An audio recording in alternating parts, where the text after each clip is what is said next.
Hello guys from Germany, from Essen, from the Techno Classica 2024. And I'm going to show you some of the cars as per usual. We do start with a Porsche. And you know, this is not my territory, but we have a lovely 968 in bright red colors. And you know, I love the painted alloys. It's a CS. Isn't that the one for the track? Probably not, because I don't know much about Porsches. Oh, there's a Speedster, and it says it's already sold.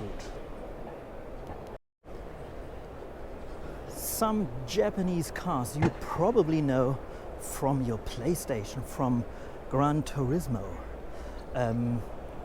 The Nissan Skyline was never sold, at least in that version. Isn't that the R32? I guess it is, followed by the 33.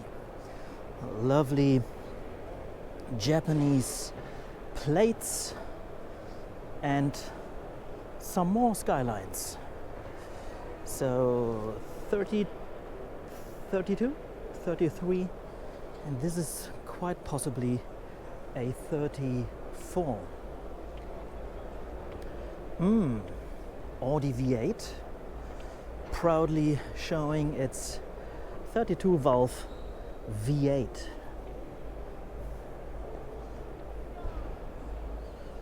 There we have a JDM Mitsubishi Lancer Evolution. There they are, the Japanese spec. And because it's a small Japanese sedan, we have a rear wiper. That is amazing. And of course, rain guards at the windows. Just as I like it. More Japanese cars. There you go. We have a Nissan Sunny in a very Japanese racing trim, another Skyline, and a stunning Subaru Legacy with a lot of rally lights. Golden alloys, typical, isn't it Rothman style racing livery? I don't know. There we have a W140 series. This is a later car. This is a 600 long wheelbase, and there we have the earlier 140 series. This, by the way, is the 300, just beside the big 600. And there we have another later 140. This is a turbo diesel 300. Quite a lot of Porsches in here, and let's go to the one that I think is exciting, and that is the Bode Buchmann, the BB Turbo Targa, with this awesome rainbow stripes just around the whole car. By the way, it's still featuring original old German Dean plates. Probably a remake of this absolutely stunning looking car. I love the livery of this lovely Porsche. Just to give you a small glimpse at what's happening here, we have a green 911 3.0 turbo, another one in, well, turquoise, I guess. So these are all the G models, right? And then it gets newer and newer all around. But as said many times, I'm not that much interested in Porsches, even though I do like them in these bold colors, just as this one or as this one here. And then we have another lovely 968. This is the 968 Turbo S in a Weissach version.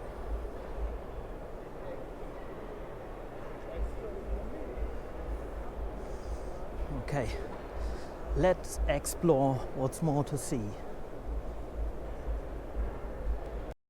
So when you look at French cars, one of the most eclectic is Matra. And in the late 1960s, Matra came with this utterly cool little Targa coupe, the M530. This, by the way, is a 530 LX. So when Matra was part of Simca, they gave it the LX to the 530. The engine right here, and I think it is a Ford V4 engine. I love this car. Just have a look at this rear panoramic window. I think you can open it. Quick look inside. I love that wood veneer inside. We have pop-up headlights, because you can. And there we have the Matra Sports badge. I think this was the successor to the lovely looking Matra de Jet. Also a very, very cool looking car. What else do we have here? We have a lovely MGB GT V8 in one of the best colors you can have. It says matching numbers on mini lights. Brilliant looking car. This has always been one of my favorite cars. By the way, proudly wearing not only the VH badge, but the British Leyland badge, because we all know MG was part of the mess that was British Leyland, and this is one of the best cars that ever came out of British Leyland, featuring the Buick-sourced 3.5 liter V8. What a lovely engine. Let's go to this one, by the way, lovely it's not a Spitfire, sorry. This is a GT6, of course. Some say poor man's Aston Martin. Okay, by the way, lovely Steelies. Then we have this BMW 5 Series E28, am I right? And this is not only a BMW 5 Series, it's a Alpina B9. It says it's unrestored in its first paint. Just have a look at the subtle rear spoiler, of course, the Alpina alloys. You know what, I do miss the usual Alpina Lametta, you know, all the stripes and all that, but impressive car with a headlight wiper moment. So maybe imported from Sweden. There we have another BMW favorite, and that is the 3.0 CSI, the E9. I think that was a Paul Bragg design, wasn't it? Stunning car. So there's no B-pillar. By the way, I love this detail. That looks absolutely brilliant. Then we have a Karmann Ghia at T30, I don't know, something 35. I will correct myself as always, somewhere right here. And just beside that, this stunning Peugeot 404 Coupe.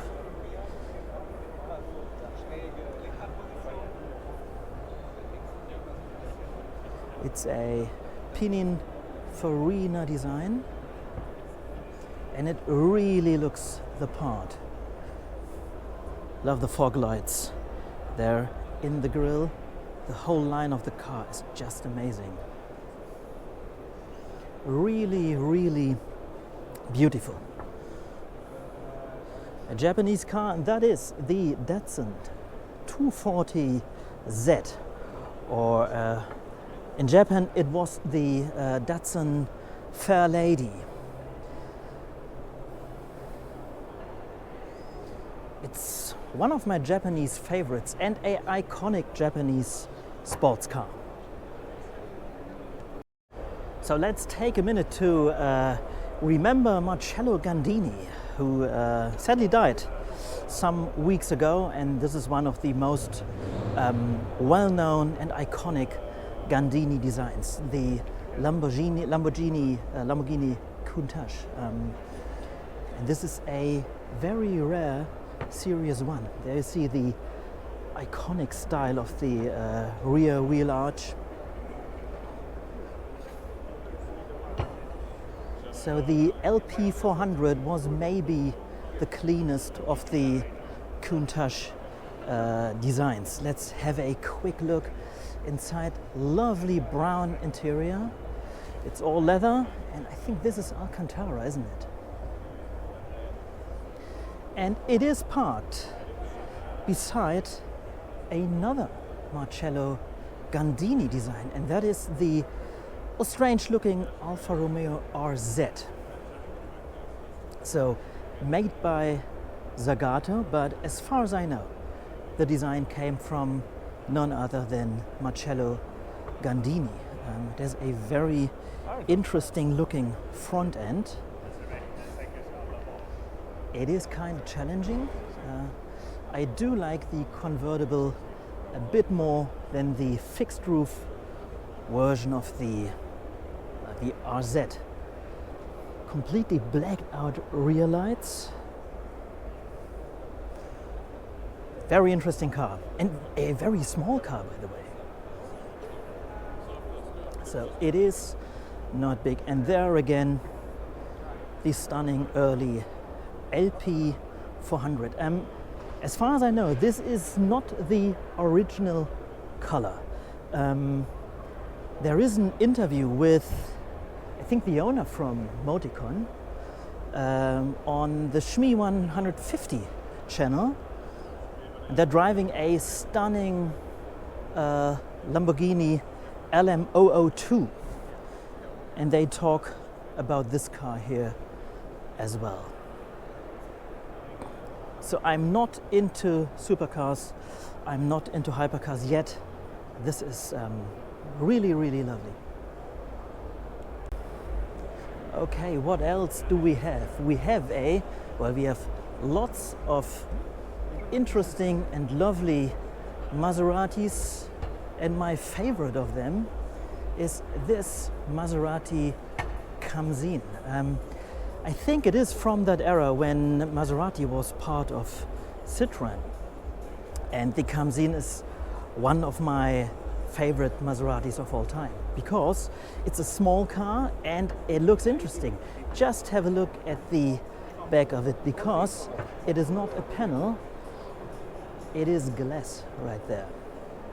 So we wait a minute until the gentlemen are gone, and then, well, let's have a look at the front of this awesome Bertoni design. Just have a look at this line at the side until the end, of course.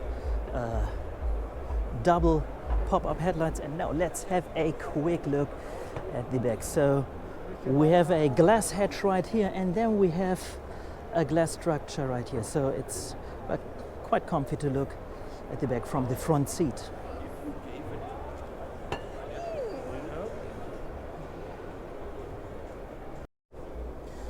I'm now at the Ford display. And the Ford display is fantastic at this Techno Classica because they brought all generations of the classic Ford Capri, starting with this 1700 GT Mark I with the small headlights, lots of chrome involved, vinyl roof, and the small headlights. And I always loved the sort of black rear plate. Is an XLR, it says on the badge. Stunning color, and it was followed by the Mark II, and the Mark II was at least the whole design made this car a little bit more massive than the Mark I. By the way, another headlight wiper moment. Isn't that cool? It's probably also a car that was in Scandinavia for many years. This is, by the way, the 3.0. I'm not sure, but is it the V6 SX in it? Automatic gearbox, by the way. Oh, it's the plush version. It is the Gia. Well, there you go. As you can see already here, different headlights and a different looking car in many, many aspects. There we have another Capri 2. This is a GL with a black vinyl roof. This is a 2.0. And then we have the last iteration. This is the Capri Mark III. And this was the last version of the classic Capri, built between 78 and 1986. Let's take a look around. Small rear spoiler, even larger rear lights. There you have it, it's a Capri 2.0 S. What a lovely collection of Ford Capris. Oh, by the way, we have headlight washer jets, so probably also from Scandinavia. There we have a track ready Mark II 2.A, and it is accompanied by a GT40. There it is, and there is the Capri again. Old GT40, new GT40. Track ready, what a massive machine. This is a GT3 series car. More GT40s, some Mustangs right over there. Then we have a beautiful Ford Taunus coupe. And this is equipped with the V6. Not sure if it's pillarless. I think it is. And you know, I love pillarless coupes. 20M TS, it says. There we have a convertible version, and then we have a 5-door estate. Let's have a look at this. There it is. And you know, right over there, the Zack Speed killer machine. Believe it or not, it is a Capri that can fly. At least I think it can fly. Haven't seen that so far. This is a LMX 2300. This is some sort of prototype, I guess. Equipped with the I think with the Ford V6. Looks cool.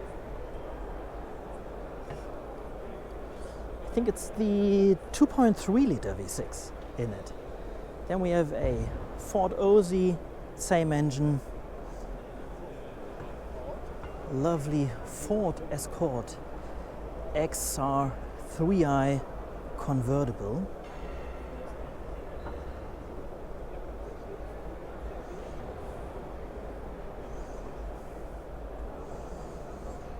And it belongs to the Ford Classic collection. And it's just beside a Ford Fiesta Mark I, the 76 model. What year is it? It is a 76. built in October 76, and there will be a test drive in a Mark 1 on my channel anytime soon. It's already uploaded, but still not released. There we have a 12M, and with that thought, we check out what else to see.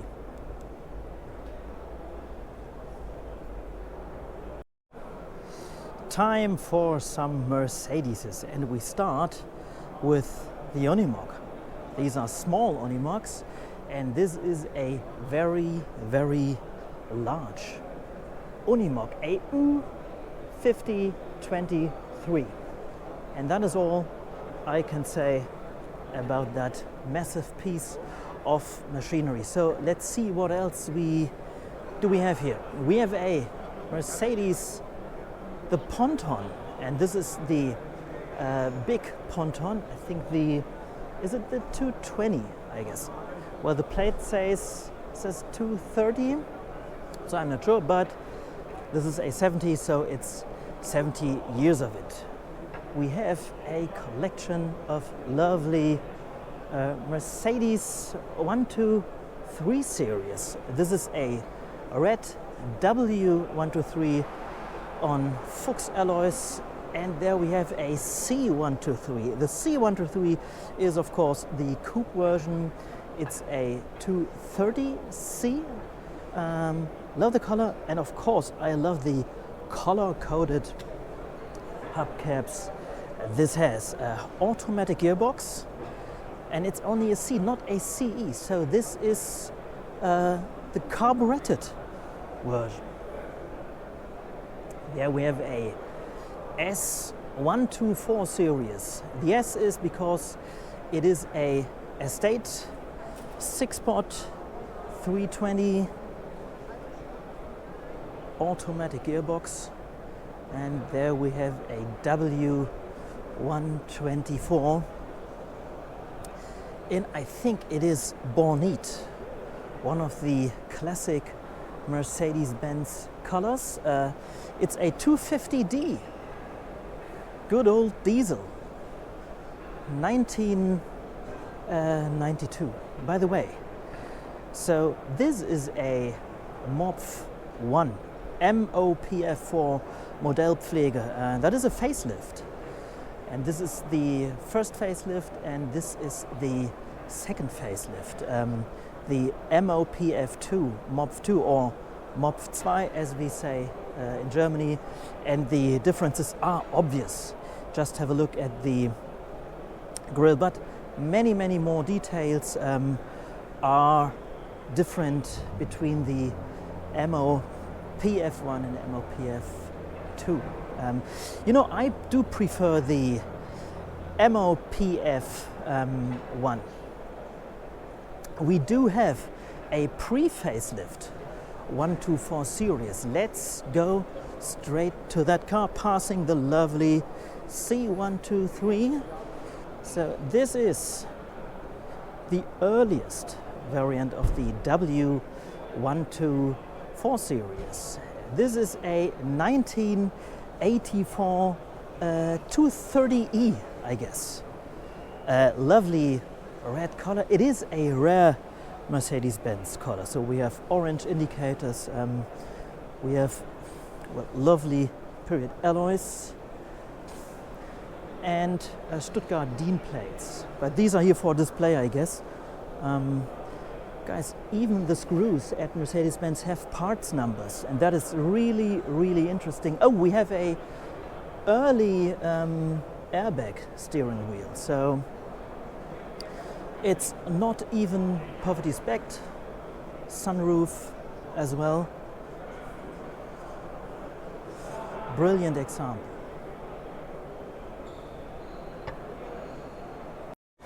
Okay guys, I had a nice chat with the owner of this interesting car. This is a original press car, and it's a pre-production press car. So this is super interesting. It is one of the earliest cars. Maybe it is the number 120 23. It is super interesting because it is a press car with some interesting fittings. So it is pre-production, and when you get inside of the car, you can see some interesting panel gaps. For example, just right here, or this is very not Mercedes. I don't know if you can see that. So it is very, very different. I've also learned that all press cars had headlight wipers, and all press cars had, the owner was so nice and allowed me to open all the doors, and they had a fire extinguisher. Seats are different as well, with cloth here at the sides. Super, super interesting car. Let's close the door properly again. Good old Mercedes sound, and there are some interesting pictures. So this is from the presentation of the car in Parador, Spain, and that is the exact same car you just can see here. Isn't that amazing? What a cool looking car. Thanks to the owner for, well, teaching me about this interesting car. There we have the baby Benz, the W201.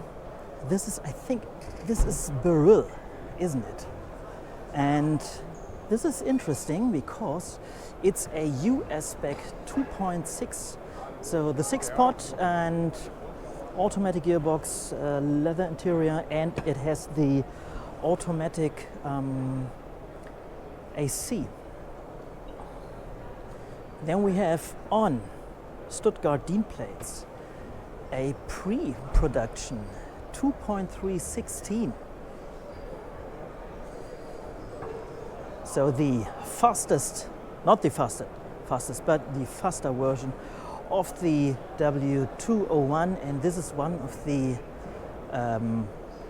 iconic world record cars. This is the number 18, driven by Mr. Lauda himself. Not sure if this is the original car. Red pig.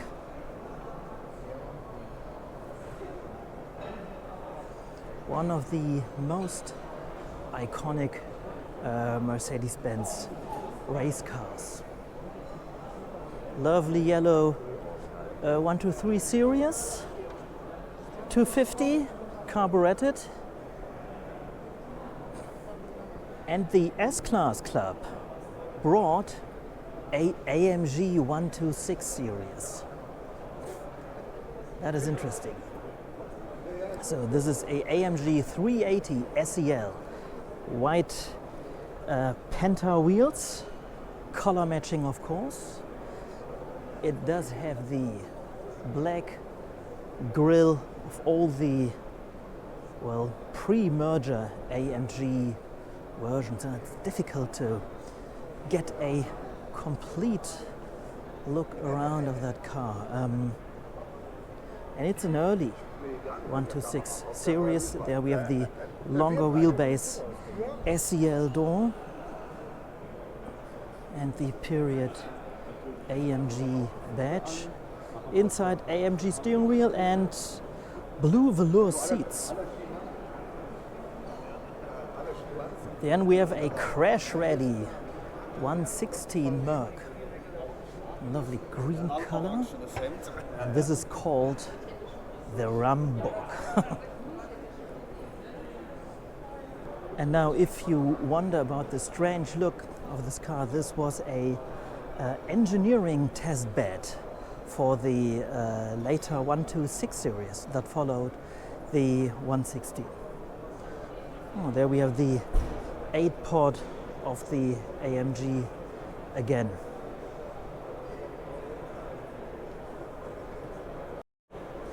What followed the 124 series, that was the 210, and it had a bad reputation, you know, rust and all that. This, by the way, is one of 200 E60 AMG versions. Let's have a look at the back. So there it is, and you know, I think white is one of the best colors for the W210 series. So E60 AMG exhaust, AMG alloys. There we have a small AMG sticker. I see it has the Bose sound system. Automatic gearbox. There we have a sports badge. Lovely. I do like the W210 a lot, especially the Estate. But you know, this one looks pretty amazing. There we have an interesting Maserati. This is a Maserati 5000 GT. That was a one-off designed by Pininfarina for none other than Giovanni Agnelli.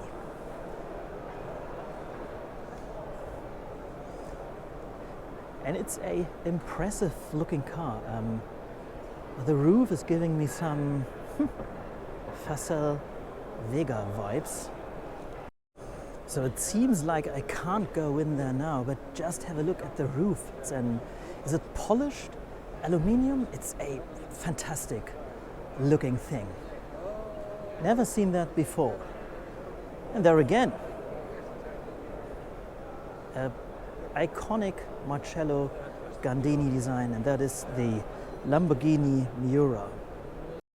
So I'm now at HK Engineering, and that is, I think, most known for its 300 SL Gullwing expertise, and they brought one of the, if not the best 300 SL I've ever seen, and that is because it is patinated.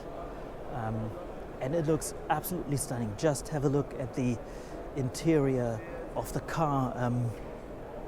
You know, it is white, or it's white, what's left of the white color. Let's take a closer look at the car. So there we have the usual 300 SL, at least a bit patinated inside. So this has all sorts of dents and bruises and whatnot. And now we take a look inside of the car, and it looks great inside here.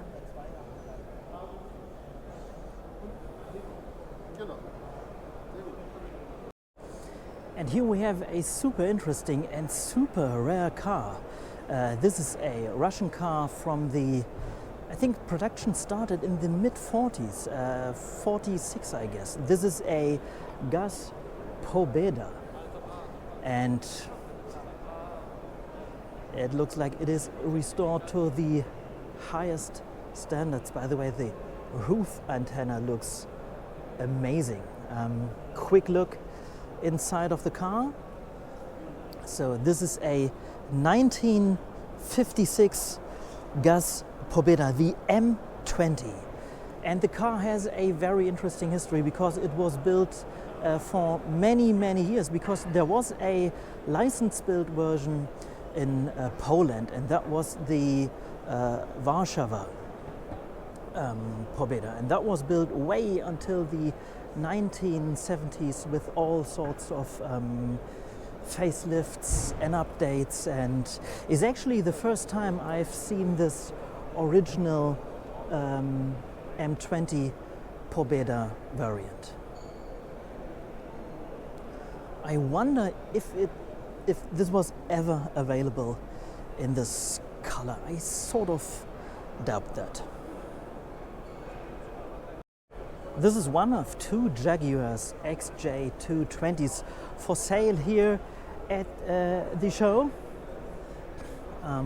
Glass roof, quick look inside, leather interior, and these gauges inside the door.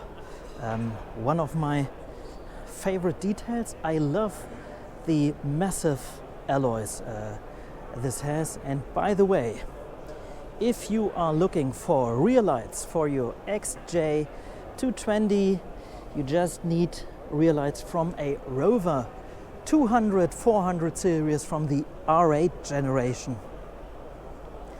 So there is a bit of humble Rover inside of this very impressive and very large car. So when you look at the BMW E30 series, you know, I have a favorite, and that is the Bauer TC, the top cabriolet, the Bauer convertible. And you know, I never knew that there was a four-door prototype of the Bauer TC. And this is what we have here. So usually it's based on the two-door 3 Series, and there we have it. So it's the typical Bauer style.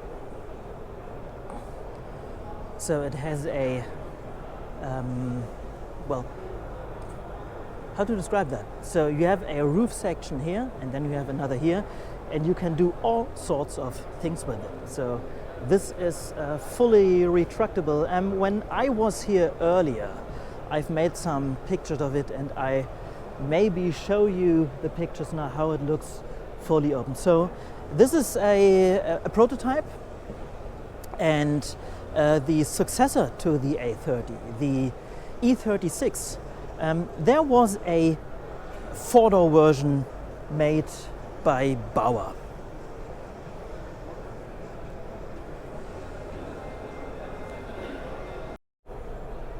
All things Abarth over here, and this is one of my favorite Italian small cars, and that is the Auto Bianchi A112, and this is the Abarth version of it. So as said, all things Abarth gathered right here in all its glory.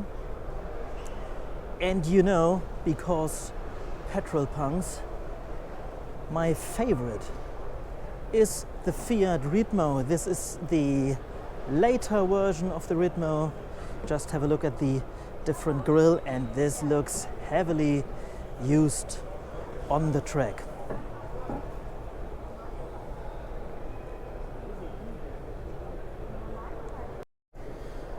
This is absolutely brilliant. So this is not a Lotus Omega. This is the Omega 3000, and I think this is one of the 500 homologation models. It is. There we have the Evolution 500 badge of it. So I do like the Omega. This is even cooler. Pretty good spec. Irmscher seats, leather cloth interior. I think it's an Irmscher steering wheel. And there we have a very interesting electrified Opel GT. This is the 1971 Electro GT. Just have a look at this down below. The car is packed with batteries. I think these are optimized aerodynamics. Super, super interesting car. Just have a look at the revised Opel logo right here. What an interesting GT that is. Again, so there's a seat for the driver, and everything else is packed with Varta batteries. Guys, I think I have found one of my favorite cars here at the show, and that is the Bitter SC. SC is for Senator Coupe. And now you wonder, this isn't a coupe. It isn't. It is the sedan version of this car. Well, I can't tell you now how many of these have been made. I think 10 or 12 maybe. So inside it is all Opel Senator. So basically all Bitter cars were built on the large Opel models. So the Bitter CD was based on the Opel Diplomat, and on my channel there is a video where I drive a Bitter CD. So super interesting car. And there we have another one, and that is looking not so good. Looks like it burned down at some point. So super, super interesting. Eric Bitter, the founder of the company, sadly passed away last year. Let's check out all the details. There we have the small Bitter badge. We have pop-up headlights. As said, it is all Opel inside. Quick look at the back. So when you look at the coupe version of this car, it has much from the Ferrari 412 design. This is super, super interesting. I think this was made specifically for the American market. Super interesting car and very, very impressive. And there we have a Rover P6. This is the 2000 TC, designed by David Batch, and I think it's one of the best Rovers ever. So, and most probably the last proper Rover ever. Just look at the lines. Many say that this is some sort of an English version of the Citroën DS. Some say it's a far stretch, but when you look at the lines, the whole roof line of the car, it is a bit DS-ish. Just have a look at this chrome part here around the whole roof. As said, made by David Batch, who later designed the Rover SD1, also a brilliant looking car, but you know, the quality of the P6 was something else. There was a V8 version later based on the Buick sourced Rover 3.5, and that has some sort of extra grille there down below. Very cool car. And there we have a Goggo-Mobil coupe on old German DIN plates. And I love old German DIN plates, though most likely one owner. That's what I think. I may be wrong. Good old Rover 75. Almost the swan song for Rover. There was a facelift close to the end of the company. This is it's a 2 liter, so this is the V6. And then we have a Sunbeam Venezia. This is a super, super rare car.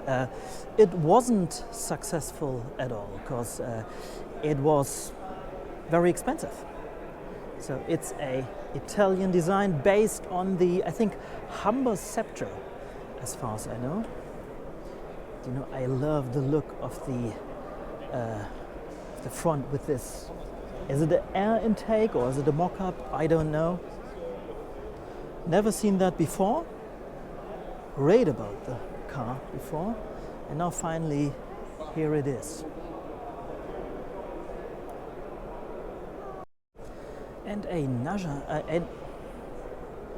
And another Russian car here at the show. And let's be exact, it's not a Russian car, it's a Soviet car, but built in Ukraine. This is the Zaporozh 968A, the successor, by the way, to the 965, I guess, sold in Western Europe as the Zaporozh's Yalta. Quick look inside.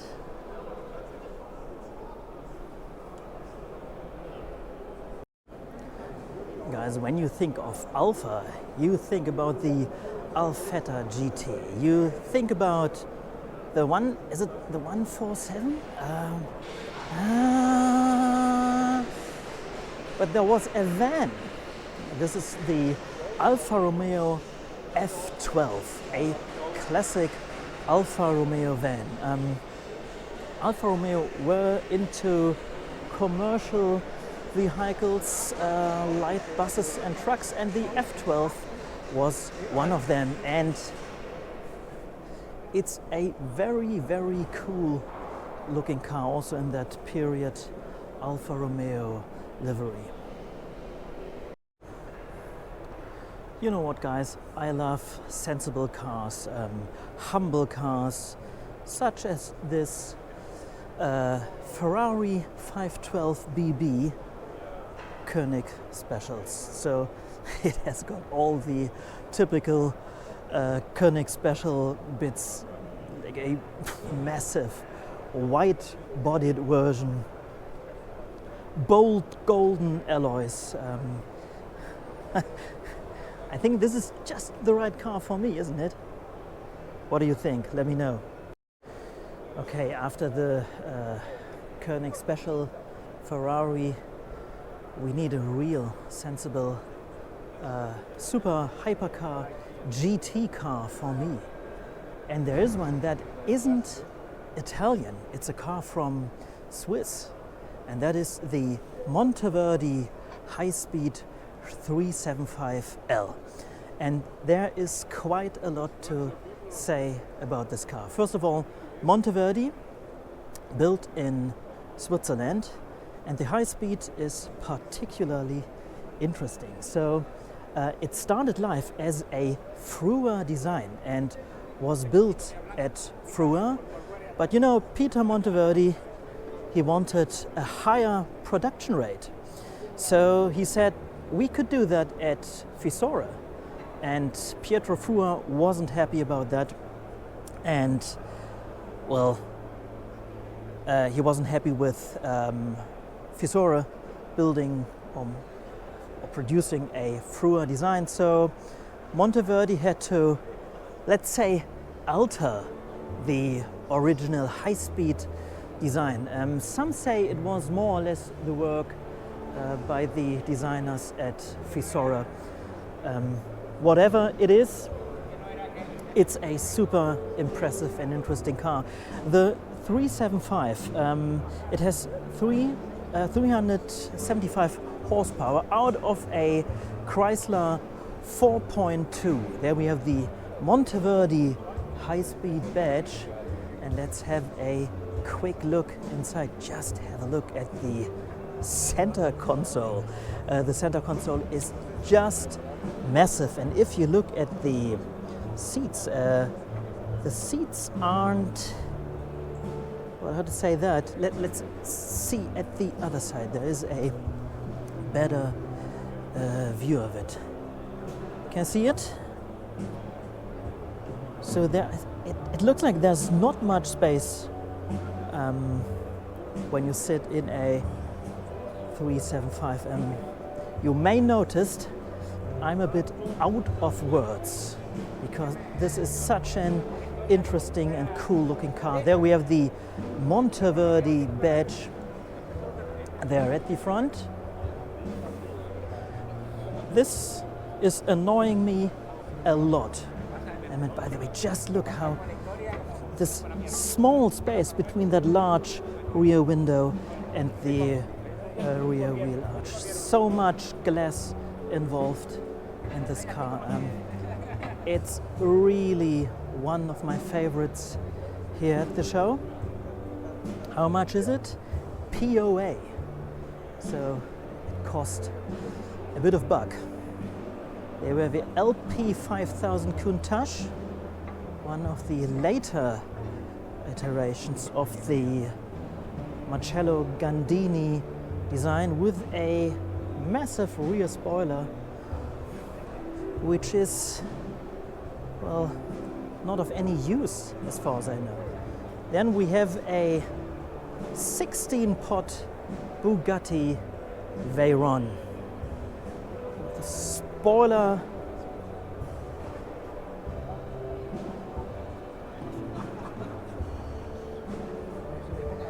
guys, this is not my territory, so you might have to look for a different video about the Techno Classica, because I'm here for the more usual stuff. So let's pass this lovely red Ferrari. I give my best not to scratching the car. But before we leave, just have a look at this very, very green car, which is a Maserati Ghibli. Well, talking about the Monteverdi, I think the first high-speed 375 looked a bit like the Ghibli, at least to my eye. There we have a lovely Aston Martin DB4 Series 3 in plain white. Looks pretty good. And over here, just have a look at this. This is a Facel Vega or Facel Vega coupe with its distinctive rear lights here, this rear panel. The interior of any Facel Vega looks insane. Just have a look at the roofline and that chrome right around the panoramic front window, the steering wheel. Just check out this. Isn't that beautiful and amazing?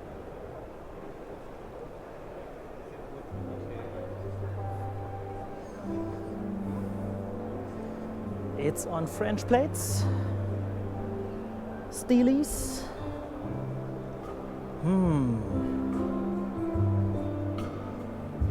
Awesome.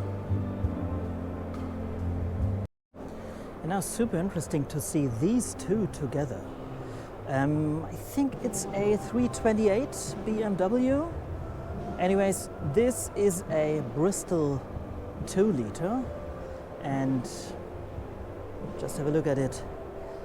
You know, these were largely based on old BMW design. You even have a kidney grille here on the Bristol.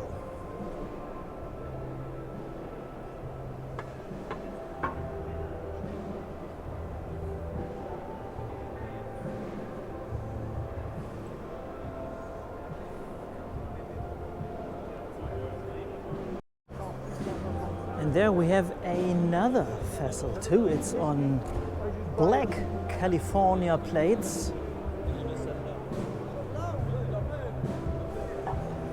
This has a different design at the front. There we have the Facel Vega Paris badge.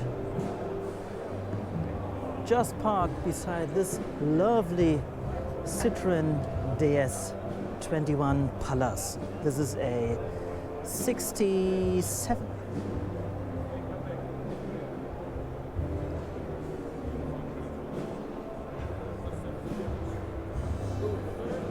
Quick look inside of the Facel Vega automatic gearbox. And again, I love this chrome around the whole roofline and around all the windows. Love the scoops here. The rear vents, or what is it? Is it for some sort of AC? I don't know. You may know it better.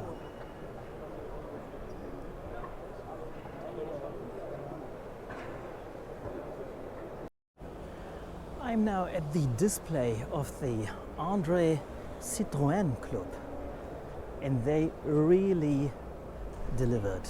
And we start with this lovely Citroën XM. This is even the V6, and this is one of the earlier, the first series cars. Super lovely car, and you know, it's not in the best nick, but this is what I love. It still has the chevron there at the side, not in the middle. Then we have a very interesting Citroën SM, the one that was built with a Maserati engine. That was a bit troublesome, and this is a US spec because it has the sealed beam headlight units right here, and the side markers. And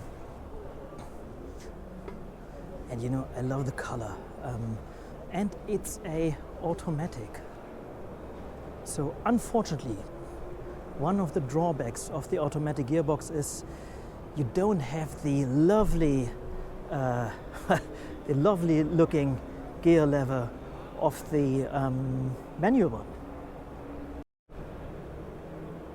This is a 1939 Citroën Traction Avant, so this is one of the last ones built before the Second World War broke out. And then we have a later 6H, and you can see, when you see here the rear axle, it already had some sort of a hydro pneumatic rear axle. Let's see if we can have a quick look down below. There you can see the green units of the hydro pneumatic.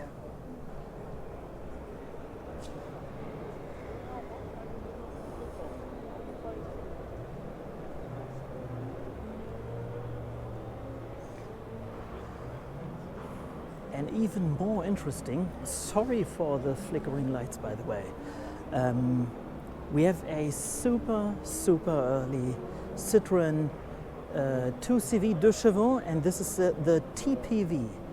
This was one of the prototypes, and this is one of very few surviving cars.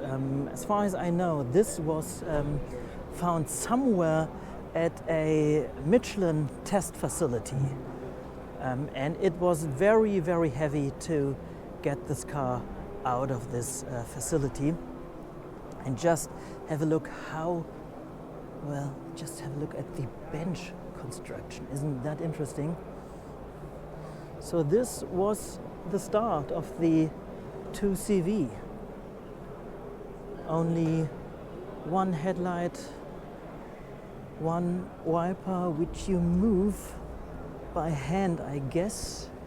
There you go, there's a small little thing. And that is very exciting to see this car. So it was unveiled today to the public.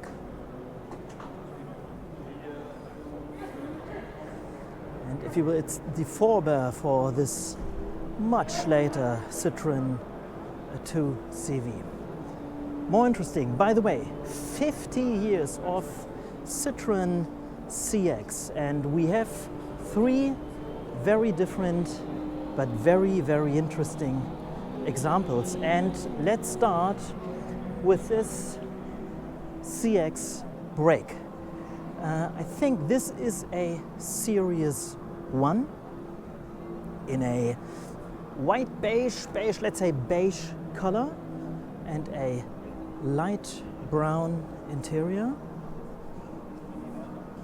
And it is a very large car. This is a CX 2000 with the 2-liter engine. What else? We have a later type of CX. And this is the turbo, the CX25 GTI Turbo. And this is super interesting because you find the T for turbo at many different places around the car. We have it on the bonnet scoop. We find the T here at the alloys. Of course, a turbo badge there. Just have a look at this double wiper construction. It's a one-arm wiper with two wipers installed. There we have another turbo T. And of course, a massive rear spoiler. Just have a look at these different mirrors. This is a Series 1 brake mirror, and then we have this later type. Is this already a CX2? I'm not sure. I think it's not. So more interesting. This is a CX that was used in the GDR, the east part of Germany, and it was used by the boss of it all. There was Erich Honecker. Well, the East German government got 2 of these cars gifted from Citroën, and later they decided to buy, I think, another 20, 25, something like that. So this is a original government car. So this is the regular wheelbase Citroën CX, and this is based on the Prestige. The Prestige has the same wheelbase as the the estate there at the back. It has a higher roofline, and I learned today that the earlier Prestige had the flat roofline of the regular CX. Lots of interesting details. For some reason, the GDR wanted their CXs with headlight wipers, and then we have, of course, the flagpole of the GDR because it's a government car. Let's take a look around. We have, of course, some blue light at the roof because important people are in this car. There we have the CX25 Prestige badge, a nice chrome strip around the car.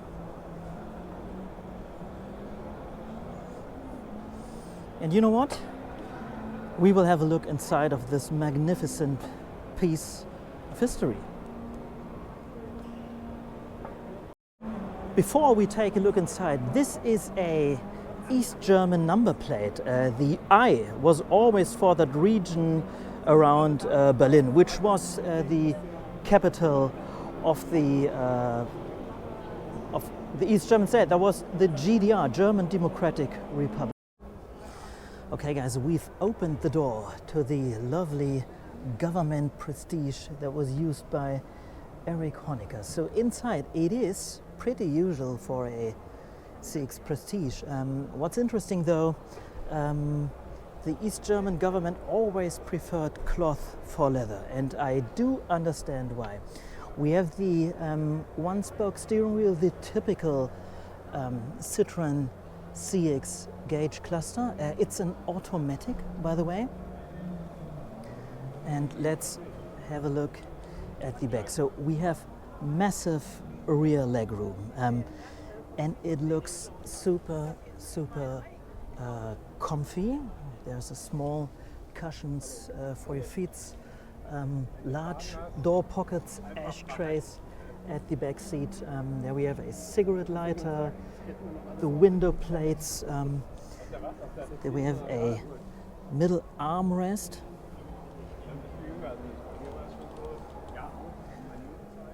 It is one of my favorite cars here, guys, because it's such an interesting piece of history we have here. Even a radio, a Blaupunkt stereo.